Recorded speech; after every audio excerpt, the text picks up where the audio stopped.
On vient d'entendre David Latulippe. On dirait que c'est comme un fantasme pour tout le monde de pousser cette note-là. Et lui, il a la chance de le faire dans la salle, la scène musicale de Paris. Bienvenue, David Latulippe. Allô, allô, allô! Wow! Écoute, moi, je t'ai vu, je suis allée te voir au mois de décembre à Paris. J'étais tellement fière. On dirait que, tu sais, de savoir que tu étais là, on t'a connu dans à la Voix, entre autres en 2016, ouais. Mais on t'a vu aussi sur plusieurs scènes, tu as participé à plusieurs comédies musicales.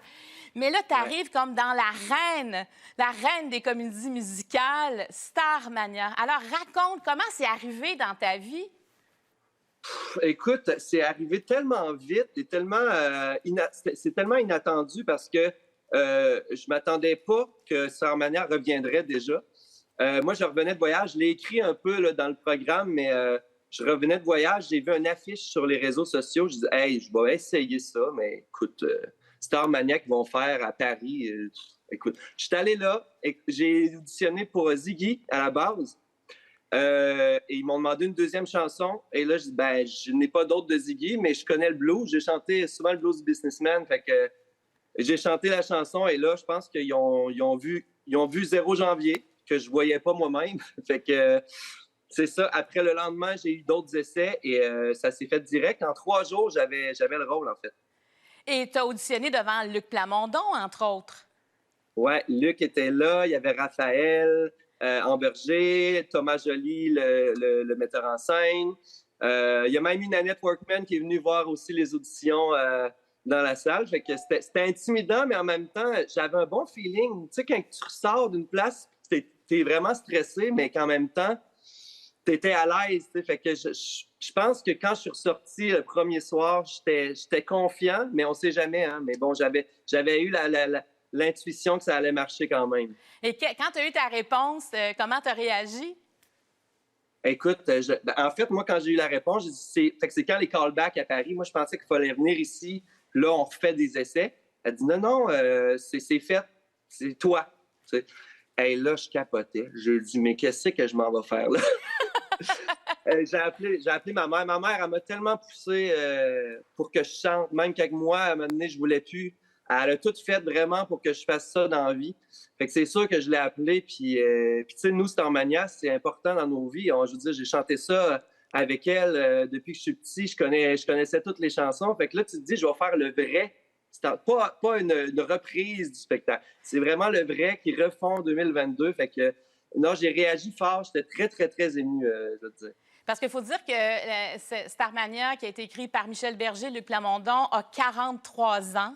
Et ça reste un thème d'actualité, hein, où on parle beaucoup de l'anxiété face au futur, les inquiétudes face à la planète.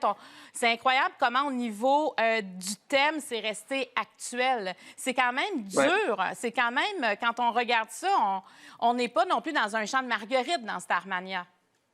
Ben, écoute, c'est ça que je dis à souvent les gens qui viennent me voir, tu sais. Je dis, attendez-vous pas à un show où que tout le monde danse puis est heureux. C'est vraiment un show plus noir. Ben oui, il y a des chansons vraiment plus dansantes. Tu sais, ce soir, on danse à Nazilène et tout ça. Mais les thèmes en général, puis la façon que le spectacle est monté, c'est très noir. C'est très noir, des thèmes noirs. Il y a de la violence, il y a beaucoup de choses. Tu sais, c'est pas pour les enfants, les jeunes enfants, on va se le dire. Mais oui, tous les thèmes, justement, présentés sont tellement encore d'actualité. Ça porte à réflexion. Ça porte à réflexion. Ouais. Et que dire des talents vocaux qu'on retrouve dans Starmania? Tu en fais partie. Qu'est-ce que ça fait de faire partie d'une troupe de ce calibre-là? Je me suis pas trop mis de pression là-dessus parce que ça peut être rapide que le stress monte de dire c'est moi qui chante le blues du Businessman. Il faut que je la réussisse. Les gens ici la connaissent, la chantent déjà, ils connaissent toutes les paroles. Mais on l'attend, on est dans la salle. Non, mais David, on est dans la salle, puis on attend qu'elle arrive, la chanson. Puis quand elle arrive, là, il n'y a plus personne qui parle, puis on veut que tu l'aies, la note, là. Bien, ça, mais tu vois, je me suis jamais trop mis de pression là-dessus. Je savais que vocalement, je me suis entraîné toute ma vie. J'ai chanté beaucoup, ça fait 10 ans que je fais ça, pour chanter des chansons comme ça. Fait que vocalement, j'étais prêt. C'est sûr qu'à chaque fois que je suis backstage puis que j'attends pour monter pour le blues, j'ai un petit...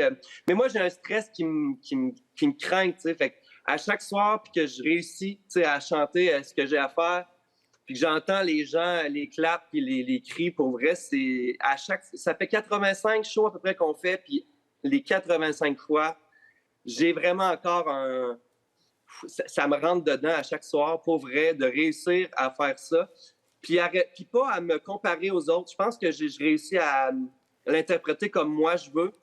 Puis dans le spectacle, c'est vraiment le moment où 0 janvier se retrouve avec lui-même, puis vraiment chante, chante avec son cœur. Puis fait que c'est vraiment émouvant de pouvoir faire ça avec ma personnalité et avec qui je suis. Oui, parce que, tu sais, on a Claude Dubois en tête, hein, qui était comme le Ouais. papa initial de cette chanson-là. Et quand on te voit, on pense à toi, David. On pense pas à ce qu'on a entendu avant. Et ça, je trouve que c'est un grand défi à relever. C'est une grande force que tu as. Présentement, si je me trompe pas, tu es dans ta loge. Ouais. À la scène musicale, c'est le nom de l'endroit, mais c'est un théâtre incroyable, hein? C'est très contemporain comme espace. Est-ce que tu es nerveux soir après soir ou juste avant cette chanson-là? Ben, en fait, il y a eu des jours plus nerveux que d'autres. C'est sûr que les mois d'hiver, on a eu des rhumes, on a eu, tu sais, fait que la voix, puis on fait 7 shows par semaine, donc c'est vraiment exigeant. Je pense que le stress, généralement, est plus fort quand, vocalement, on est peut-être plus fatigué. Mais moi, c'est pas un stress, c'est vraiment un adrénaline qui monte je veux vraiment à chaque soir donner le meilleur blues que les gens vont avoir entendu. Puis écoute, je pense que je réussis à créer un beau moment, puis c'est pour ça que c'est touchant de me dire, c'est moi dans le monde en ce moment Qui joue. qui peut être 0 janvier puis chanter ça, pour vrai, c'est capoté. Tu viens de nous parler de ta mère il y a quelques minutes. Donc, j'imagine qu'elle est allée te voir sur scène. Qui ça? Ta mère. Est-ce qu'elle Oui, t'a ma vu? mère est là, elle part demain au Québec, fait qu'elle est venue cette semaine, mardi, mercredi. La Écoute, première si fois les qu'elle a... pompiers... Mais raconte, la première fois qu'elle t'a vu sur scène, comment ça s'est passé? Quand elle t'a vu chanter, quand elle t'a vu incarner 0 janvier? Ah non, mais elle était au bout de sa vie, là. J'ai dit, si je vois les pompiers arriver, c'est pour elle, c'est ça.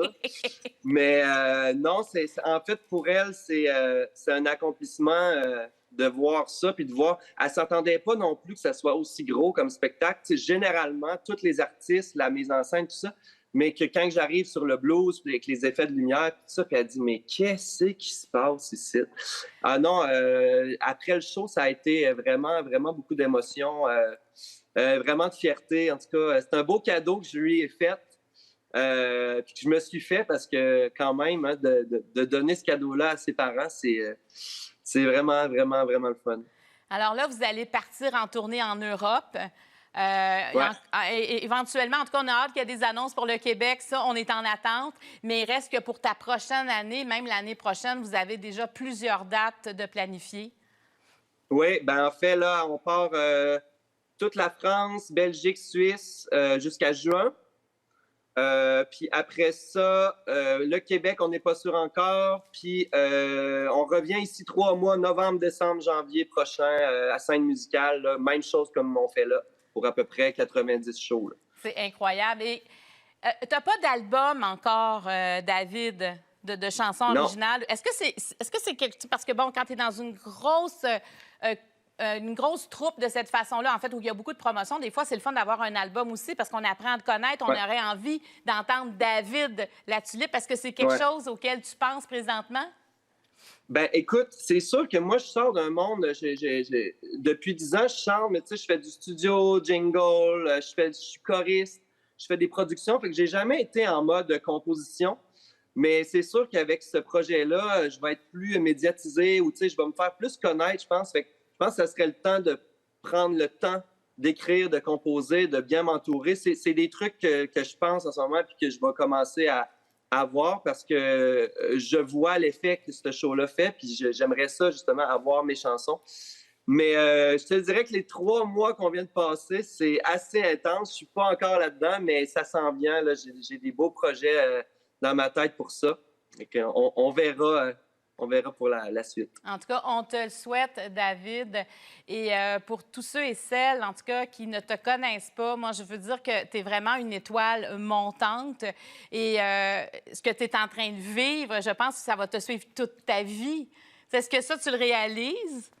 Ben, écoute, tu me le fais encore réaliser. Des fois, c'est drôle, on en fait tellement par semaine que des fois, on est fatigué. Puis souvent, on se le dit, on a comme un petit meeting avec tout le monde avant le show pour se rappeler, tu sais, pourquoi on est là. Puis même si t'es fatigué ou peu importe, puis la chance qu'on a, puis de réaliser à chaque soir qu'est-ce qu'on donne au monde. Fait que pour vrai, je le réalise, puis je suis encore vraiment ému après presque 100 shows là, de vivre ça. Puis, Bien, ça, c'est important de le réaliser. Tu sais, Starmania, en plus, on connaît toutes les chansons. Il y a quelque chose avec le Québec. Il y a comme une communion avec Starmania.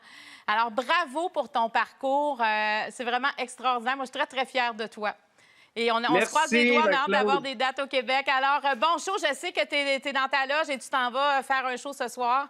Alors, ouais. bonne chance. Ben, je sais que tu n'en as pas besoin, mais bon show pour ce soir.